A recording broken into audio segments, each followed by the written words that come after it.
Hi, welcome to Gathering Paradise. My name is Jenny O'Neill. We are so happy to get to share poetry with you. This is a 4th of July poem. It's short and quite explosive. 4th of July by Brehm. Freedom is a rocket, isn't it? Bursting orgasmically over parkloads of hot dog devouring human beings, or into the cities of our enemies, without whom we would surely kill ourselves, though they are ourselves. America I see now is the soldier who said, "I saw something burning on my chest and went to brush it off with my right hand, but my arm wasn't there." America is no other than this. The burning ribcage, the hand gone that might have put it out, the skies afire with our history.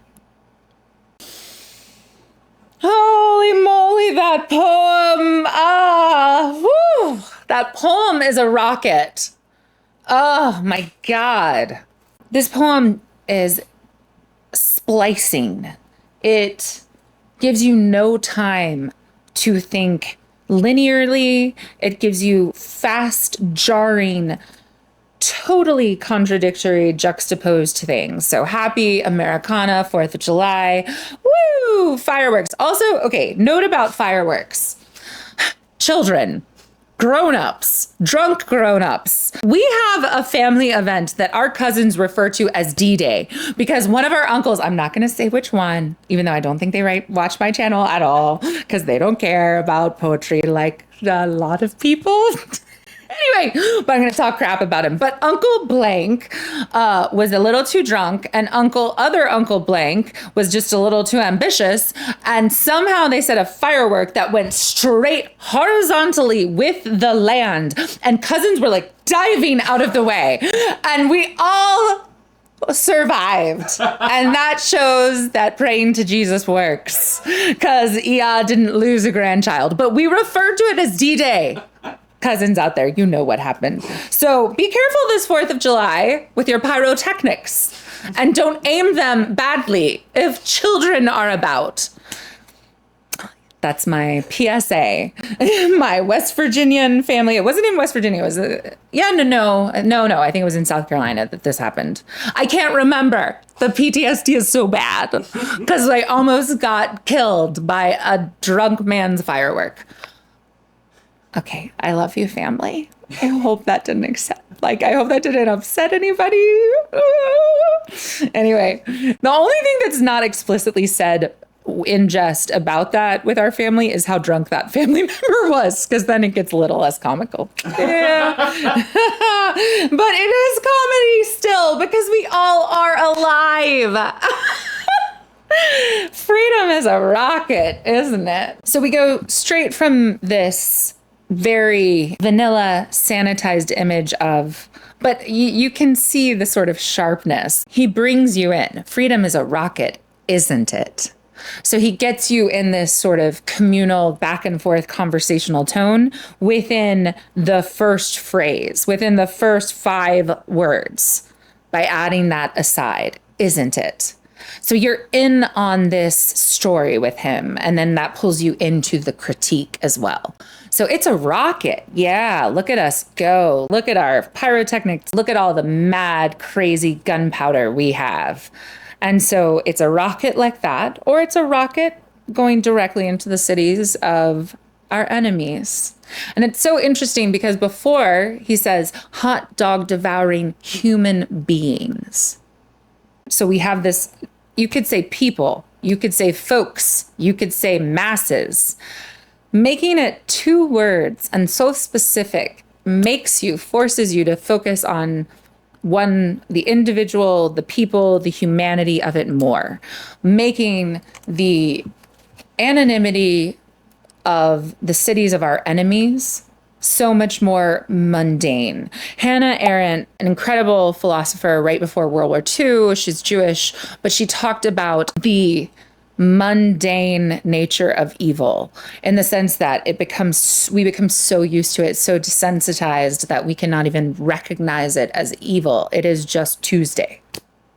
It is just the norm. It is just what is happening. You're immediately jarred from this image of human beings eating hot dog, this very specific image. And then you're into very cold, calculated war, or the cities of our enemies. It's almost like our enemies aren't human beings. Yes, exactly. Like there aren't human beings eating in those cities. Those are just enemies. They're not real people. They're not like us, Americans. They're not like us. Kendrick comes up again. It's showing the inhumanity of how we view other people in other countries and other places. And this very, very strange but bold assertion that without our enemies, we would surely kill ourselves, even though our enemies are ourselves. This you can see many different ways, but I think there's a great book that's called War is a Force that Gives Us Meaning. I butchered that a lot. But if our identity is based on especially something we're not, something we're against, we are defined not by who we are, but who the enemy is. Already we're getting into this. We have an enemy, but we don't even realize that the enemy is ourselves, in the sense of what we do so horrifically to other people, but also in the sense of we are all humans on this world, in this world, on this planet together. It's just wrong to kill another human being. This very basic truth. And then we get this last image, mourning, sorrowful image of what America is. America, I see now. Again, that conversational, that right intimate tone. America, I see now, is the soldier who said, I saw. So basically, America is ravaged. It's dying and cannot help itself. It is still shell-shocked. It cannot even see to function. America has been blown up and cannot fix itself. We've talked about rockets, we've talked about enemies, and then to put it at the human cost of a soldier, the actual cost of losing your body, your life and limb. The way the soldier's mind is processing it is not like, oh, I've just had an explosion hit me, I'm now missing my right arm, etc. The way it feels to the soldier and the way he recounts it to others. I saw something burning on my chest and went to brush it off with my right hand, but my arm wasn't there. The shock of that, the smack, the hard crashing weight of that. And then so beautifully, the poet ends with, America is no other than this moment. America is no other than this moment. The burning ribcage, the hand gone that might have put it out. The skies afire with our history. Using the word afire as well. He's not saying a light or a flame with our history. By the end, the fire has burned the human soldier, and the skies, not even the singular sky, the skies, multiple skies, all the skies are afire with what type of rockets and from whom? With our history. It really forces you to feel the blood on your hands, to feel the human loss of war, the human toll of conquest, peacemaking, whatever the reason that is being stated, the human cost of war and how destructive it is. We have this ravaged body and a mind that can't even comprehend what has happened. And this very clear assertion that that is what our country is. That feels awful. I'm sorry to give you this horrible poem. Ta-da! I've given you a poem that'll make you feel crappy. Dang it. I think it's just so... Here's the thing. Here's the thing about art with me, is it does not have to be positive in the ending. It's that if something is so well done, it's I don't know, it spears you into awareness. It pushes you. It's a catalyst.